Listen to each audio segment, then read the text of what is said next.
For this, the 8th edition of the Scalpel, Cannondale has modernised the frame to give it more travel and more capable and stable handling qualities. Cannondale's perspective is that you win XC races on the climbs, capitalise on the flats, but you can lose on the descents, so the bike has been designed to be efficient to climb but capable downhill.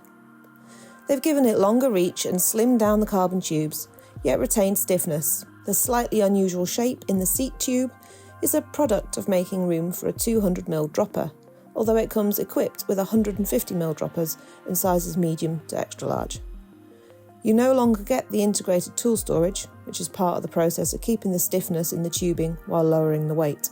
You also lose the Scalpel-specific rear wheel dishing of previous models, and the Scalpel and Scalpel SE division is no more. Instead, all Scalpel models level up, now having 120mm of travel across the range.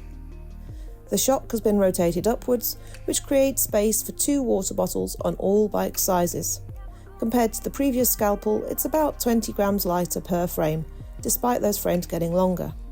The Lab 71 build uses Series 0 carbon fibre construction, while the other frames are Series 1. The integrated bar and stem is partly a response to consumer demands for a clean look, and partly down to the expectation that before long, cable-actuated shifting will be a thing of the past. If you don't want the integrated version, there is a standard bar and stem model, but it's hardly a thing of beauty. Cannondale has tried to make the integrated version more palatable to mechanics by including a cable funnel and clamp construction in the down tube to help guide cables through the frame and then hold them quietly in place.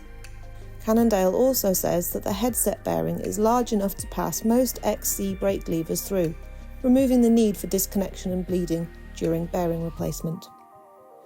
The integrated bar and stem comes in 2 widths according to the size of the bike.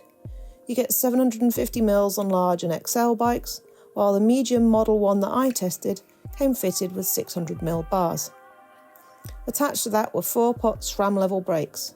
All the bikes in the Scalpel range use 4-piston brakes front and rear, on the basis that confidence is key on descents, and Cannondale thinks that the tiny weight penalty is worth it to give racers the chance to relax and recover on descents, rather than having to cling on in tension.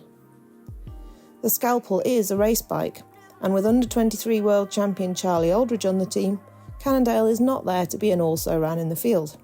He is fast, the bike is fast, but riders like him are not like most of us, and the bike is designed to be fun for us mortals too.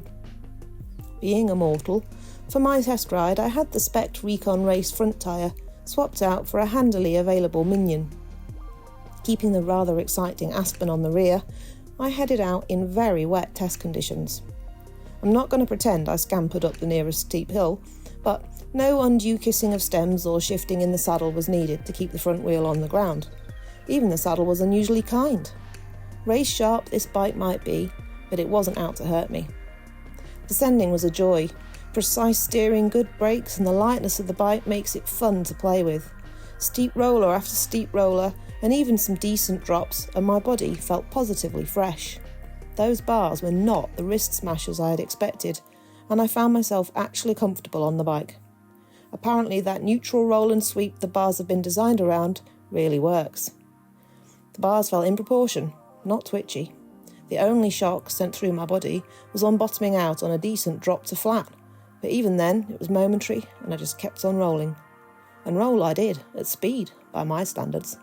On the Scalpel, I found the ride staying smooth and my visual processing centre being given a speed workout as I flew down unfamiliar fire roads riddled with ruts, popping off rocks and hopping over obstacles at the last moment. On steep and twisty Singletrack trails, the bike rolls confidently where you tell it, not getting caught up on rocks or threatening to buck you off. It all felt supportive and buttery smooth to me. Many times on a rock roller I thought to myself, it'll be right, it'll go, let off the brakes, and it did.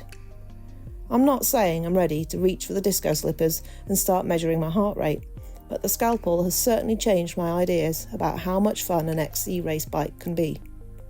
I'll leave it to Charlie Aldridge to show how fast it can be in the race season ahead.